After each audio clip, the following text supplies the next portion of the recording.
Union একটা পৌরসভা, এর প্রত্যেক পাড়ায় মহল্লায় গ্রামে গ্রামে একটা জিনিস আমার বুঝে আসছে যে একজন অন্য দল করে, কিন্তু সে বলছে তার স্ত্রী বা তার মেয়ে বলতেছে না ভাই এবার দাঁড়িপাল্লায় ভোট দেবো আমরা। কাজেই ইনশাআল্লাহ আজকের এই ঐতিহাসিক মিছিল পূর্বক সমাবেশের সম্মানিত সভাপতি, সম্মানিত প্রধান অতিথি এবং আজকের সংগ্রামী নড়াইল এক আসনের তাওহীদি জনতা, আইন শৃঙ্খলায় নিয়োজিত পুলিশ সদস্য ভাইরা, সম্মানিত সাংবাদিক বৃন্দ, ওই মহান রবের দরবারে শুকরিয়া আদায় করছি যে নড়াইল এক আসন কর্তৃক আয়োজিত আজকের এই ঐতিহাসিক মিছিল করার জন্য যে মহান রব আমাদের সুযোগ দিয়েছেন, আমরা সেই মহান রবের দরবারে শুকরিয়া আদায় করে বলি আলহামদুলিল্লাহ। সম্মানিত তাওহীদি জনতা, আপনারা ইতিমধ্যেই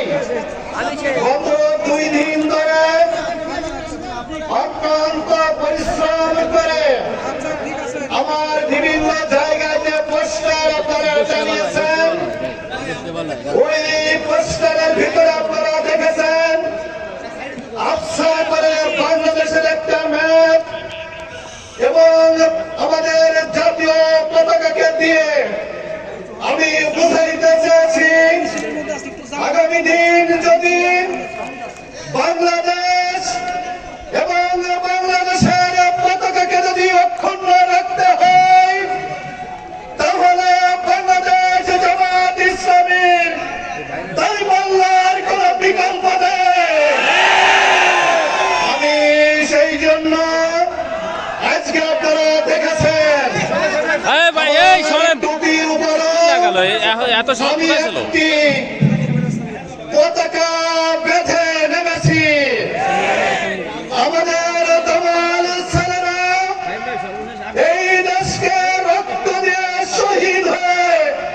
যে স্বাধীনতা অর্জিত হয়েছে, বারবার সরকার পরিবর্তনের মাধ্যমে সেই স্বাধীনতার স্বপ্ন জনগণ আজও পায়নি। স্বাধীনতার প্রকৃত স্বপ্ন যদি বাস্তবায়ন করতে হয়, তাহলে আসুন বাংলাদেশ জামাত ইসলামীর দাঁড়িপাল্লা মার্কায় ভোট দেওয়ার মাধ্যমে আগামী দিন বাংলাদেশকে একটি সমৃদ্ধশালী, উন্নয়নশীল, শান্তির, মানবিক বাংলাদেশ উপহার দেওয়ার জন্য আপনারা বাংলাদেশ জামাত ইসলামীর পক্ষে কাজ করবেন।